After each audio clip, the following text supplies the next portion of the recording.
Hoje terminamos as sessões do livro de sabedoria que a igreja nos fez considerar nesta semana. Foram apenas algumas porções desse livro importante, sendo que esta sessão na qual nós estamos hoje é uma lindíssima sessão do livro da sabedoria, em que o autor medita sobre a sabedoria ao longo da história da salvação. E não apenas isso, mas o autor, meditando na realização histórica da sabedoria, personificada, tendo ela uma identidade, nos leva a ver a perfeição das obras de Deus em cada detalhe da história sagrada. Nós temos 3 versículos do capítulo 18,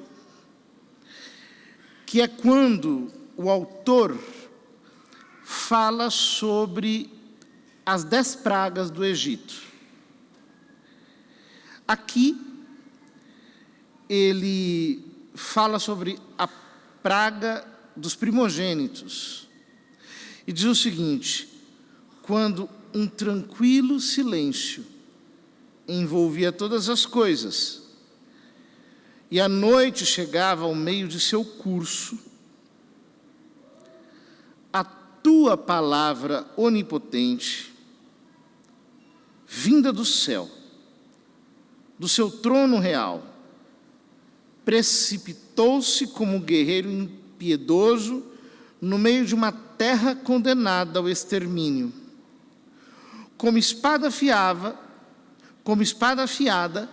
levava teu decreto irrevogável. Defendendo-se, encheu tudo de morte, e mesmo estando sobre a terra, ela atingia o céu. Não é difícil enxergarmos aqui como que os reflexos que depois serão utilizados pelo autor da carta aos Hebreus, quando ele diz que a palavra de Deus é viva e eficaz, é cortante e penetrante como uma espada de 2 gumes. É o que ele está dizendo aqui. A tua palavra onipotente, como espada afiava, levava teu decreto irrevogável.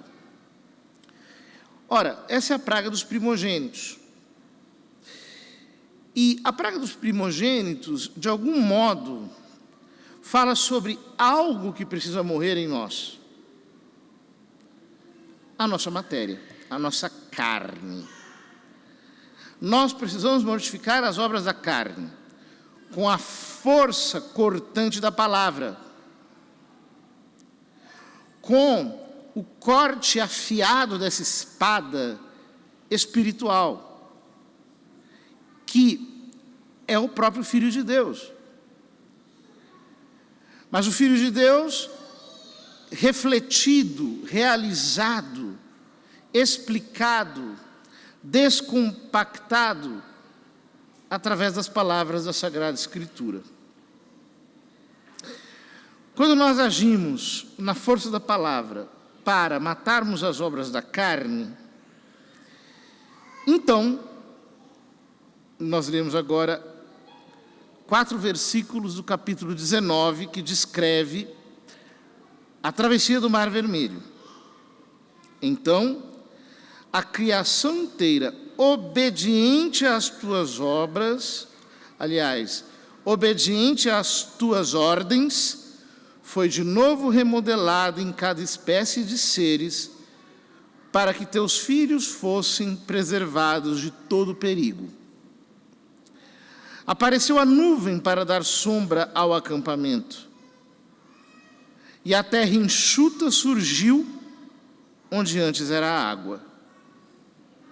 O Mar Vermelho tornou-se caminho desimpedido, e as ondas violentas se transformaram em campo verdejante, por onde passaram como um só povo os que eram protegidos pela tua mão, contemplando coisas assombrosas.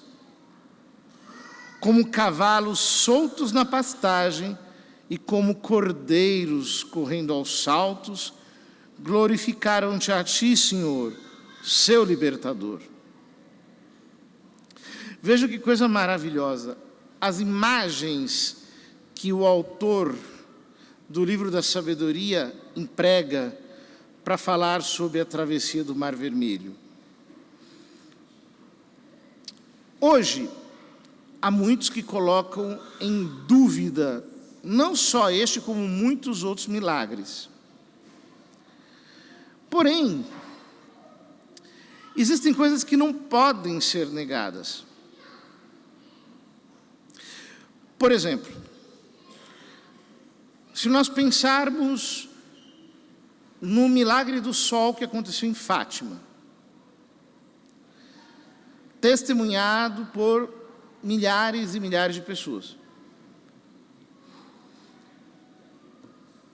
É inegável que aconteceu um fenômeno ali que ultrapassa não apenas a nossa capacidade de compreensão, mas que se entrelaça com 1001 outras coisas que não estão sob o nosso controle, que mostram uma irrupção de Deus na história.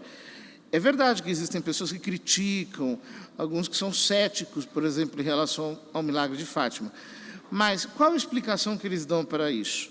Eles dizem, por exemplo, que foi uma ilusão de ótica, que aconteceu para centenas, milhares de pessoas, simultaneamente, com dia e hora marcado, e que o efeito do sol dançando no céu, se aproximando da terra, emitindo luzes, é porque todos ficaram olhando para cima, e aí o reflexo causou essa ilusão, e todo mundo ficou enganado. Bom, é uma explicação. Porém, quem que me explica que tudo aquilo que Nossa Senhora profetizou se cumpriu? As pessoas que foram curadas durante o fenômeno. Aquelas que estavam a 18 quilômetros de distância do lugar e também presenciaram e documentaram isso. Histeria coletiva? Impossível. 18 quilômetros de distância não tem histeria coletiva. Ou, por exemplo, os milagres dos corpos incorruptos dos santos. Você chega em Lourdes e vê o corpo de Santa Bernadette como se ela tivesse acabado de morrer, já fazendo mais de 150 anos. Qual a explicação que alguém pode dar a isso? Mas não só. Nós temos, por exemplo, o manto de Guadalupe. Nós temos, por exemplo, milagres eucarísticos de diferentes proveniências, em diferentes momentos da história. Ou seja, se Deus pode fazer isso, perguntemos-nos, por que Ele não pode abrir o Mar Vermelho? Por que Ele não pode fazer o que diz a Escritura que Ele fez? Mas a definição, digamos, quase que indireta que o autor do livro da sabedoria dá aos milagres é a seguinte: a criação inteira, obediente às tuas obras, foi de novo remodelada. Ou seja, Deus é o Criador, a criação, por assim dizer, jaz nele, jaz no seu ato criador permanente, e Ele a remodela quando quer e como quer. E é Ele mesmo quem fez. O homem cético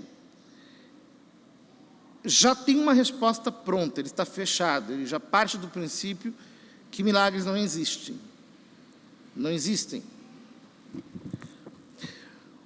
O fiel, ao contrário, ele está aberto para as duas possibilidades, para a existência ou a inexistência de um milagre.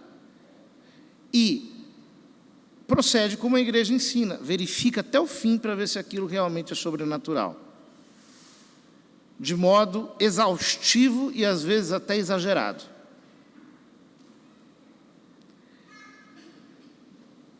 Isso nos demonstra, queridos irmãos, que, portanto, Deus, para guiar os seus filhos, para protegê-los, para levá-los com a sua mão, faz tudo aquilo que for necessário. E nisso nós vemos a sua obra de sabedoria. Deus se comunica conosco através dessa sabedoria esparramada na criação pela sua providência. Quando nós olhamos a vida dos santos e o efeito desproporcional causado pela graça neles e através deles, nós percebemos esse fenômeno de uma maneira escandalosa. São Francisco de Assis, por exemplo, ele se converteu quando ele tinha 30 e poucos anos. Nos poucos anos que ele viveu, sem ter meios materiais, ele conseguiu reunir 11.000 frades. 11.000 homens que abandonaram tudo para servirem a Deus em pobreza, castidade e obediência. Não dá para ser humano isso. É impossível. Hoje, se nós usássemos todos os recursos que nós temos de marketing, de neurolinguística, de sei lá mais o quê, nós não conseguiríamos juntar 11.000 vocações. Como é que um homem no século XII conseguiu esse feito? É desproporcional, é ação divina. E é uma ação divina que tem sentido. Não é uma ação divina misteriosa, oculta, inexplicável, não. É sumamente inteligível. Deus está falando conosco através dos seus milagres. Ele está mostrando para nós a sua presença. Olha, eu estou aqui, eu estou fazendo, eu não estou dormindo. Aquela menina que foi curada pelo Padre Pio, pegou um trem, foi a San Giovanni Rotondo, encontrou o Padre Pio, ela era cega, voltou a enxergar sem ter a retina. Os médicos não sabem como ela pode enxergar, como ela pôde enxergar sem a retina. Não há explicação para isso. Pois é. Toda a unidade que está por detrás disso nos mostra Deus falando. Deus assinando embaixo das suas ações. Deus, por assim dizer, apontando a santidade de um dos seus servos, trazendo para nós o exemplo das suas virtudes. Oxalá também nós possamos discernir essa sabedoria divina que não apenas nos fala através das palavras das divinas Escrituras, mas que também fala conosco através dos seus feitos ao longo da história, de geração em geração.